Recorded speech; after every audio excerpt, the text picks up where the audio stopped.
कल की घटना जो प्रयागराज की हुई है वो दुखद है और सरकार ने उसका संज्ञान लिया है और मैं इस पूरे हाउस को इस बात के लिए आश्वस्त करता हूं कि जीरो टॉलरेंस की नीति के तहत सरकार जो कार्रवाई अब तक करती रही है उसके परिणाम भी बहुत शीघ्र सामने आएंगे, कोई संदेह नहीं होना चाहिए। लेकिन जो ये अपराधी हैं, जो ये माफिया हैं, आखिर ये पाले किसके द्वारा गए हैं?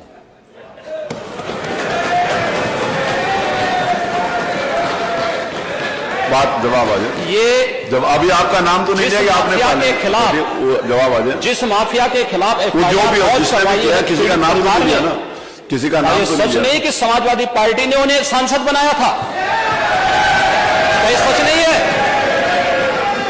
आप अपराधियों को पालेंगे, प्रदेश पार्टी जिस किसी भी पार्टी का रहा हो, बताइए क्या अपराधी नहीं था? किस पार्टी का था? किस पार्टी का था?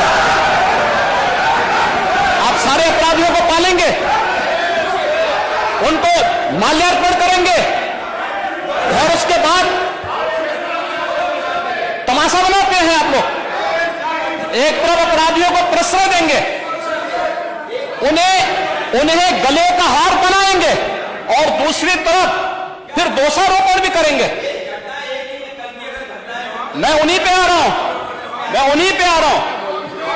उन्हीं बातों पे चर्चा करने के लिए आ रहा हूं। हमारी पार्टी में आप बताइए किस पार्टी का सदस्य है? क्योंकि बहुजन समाज पार्टी से आपकी दोस्ती है, इसलिए बहुजन समाज पार्टी का नाम नहीं ले रहे आप। हम भी उन्हीं बातों पे कह रहे हैं। क्या यह सच नहीं कि जिस अतीक अहमद के खिलाफ पीड़ित परिवारों ने मुकदमा दर्ज कराया, उसके परिवार के खिलाफ, वह समाजवादी पार्टी के द्वारा पोषित माफिया है और उसकी कमर को तोड़ने का काम हमारी सरकार ने किया है। और फिर मैं कहता हूं, इसी इस माफिया को मिट्टी में मिला देंगे। सरकार किसकी है? सरकार किसकी है? गफलत में हो, ये माफिया हैं, इनको मिट्टी में मिलाने का काम करेंगे। अपराधी आप क्या है? अपराधी आप क्या है? ये चीजें नहीं हो सकती। अपराधी आप क्या है? नहीं सुनेंगे इनकी बात। ये तो आप जानते हैं, आपको कहना चाहिए था।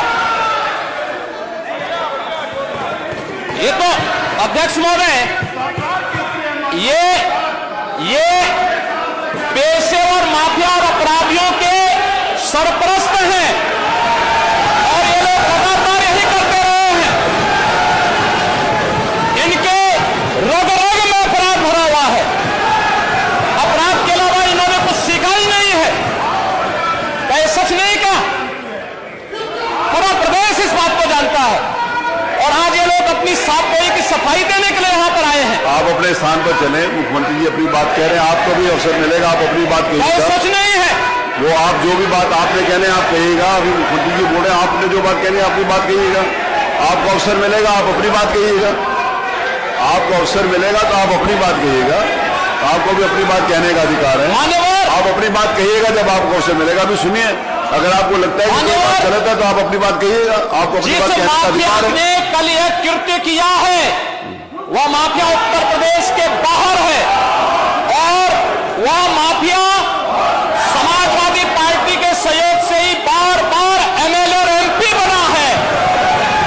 क्या सच नहीं कि 1996 में इलाहाबाद वेस्ट से वह माफिया समाजवादी पार्टी की सरकार के सहयोग से, इन पार्टी के सहयोग से एमएलए बना था?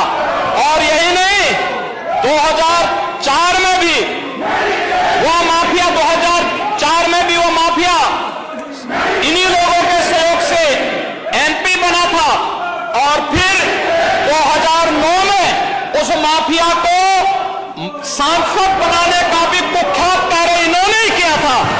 ये लोग चोरी और सीना चोरी करने का काम कर रहे हैं।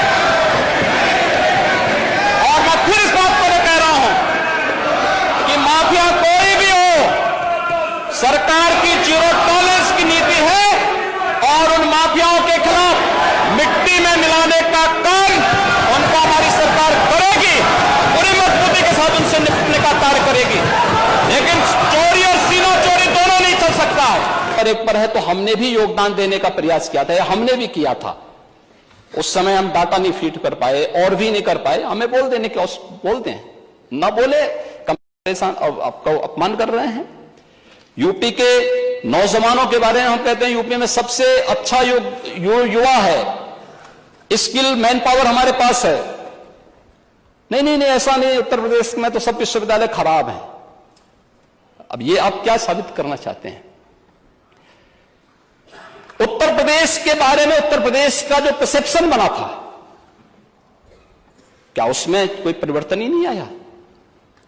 पिछले 6 वर्ष के अंदर कोई परिवर्तन ही नहीं देखने को मिला। लेकिन स्वीकार करने का की हिम्मत नहीं है और उन योजनाओं के बारे में उसको नकारने की एक जो आदत है, उस नकारने की इस आदत ने आज उत्तर प्रदेश को किस स्थिति में पहुंचाया है महोदय, ये किसी से छुपा हुआ नहीं है।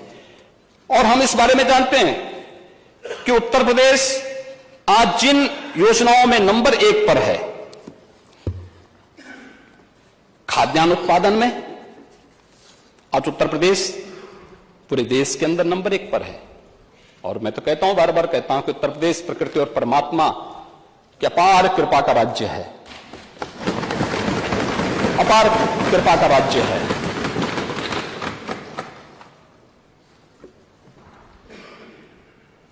देश की कुल कृषि योग्य भूमि की 11% भूमि हमारे पास है, लेकिन उत्पादन हम करते हैं इसमें 20% खाद्यान्न का उत्पादन करते हैं। उत्तर प्रदेश की उपलब्धि है। आज यहां पर खाद्यान्न उत्पादन में गेहूं है, आलू है, मटर है, आम है, आंवला है, दुग्ध उत्पादन है, उत्तर प्रदेश नंबर 1 पर है। कह रहे थे कि आप अकेले अकेले क्यों कर रहे थे? भाई मैं तो अकेले ही हूं और अकेले ही आया हूं और अकेले ही जाना है। मैं तो अकेले ही जाऊंगा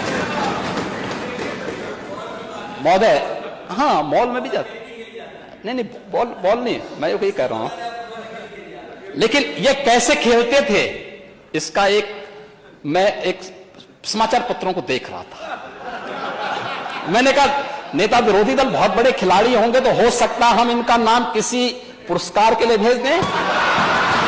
भाई यूपी के किसी खिलाड़ी को मिले तो हमारे लिए तो एक बहुत अच्छी बात होनी चाहिए। हमने अभी तमाम खिलाड़ियों को नौकरी के दिए।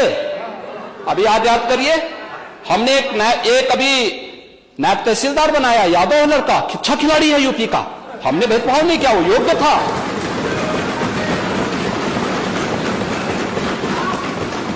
हमने ललित उपाध्याय को दिया, ओलंपिक में मेडल जीते थे, हमने डिप्टी एसपी बनाया है। सैकड़ों नौजवानों को जो खेल में हमने उनके लिए नौकरी के द्वार खोले हैं।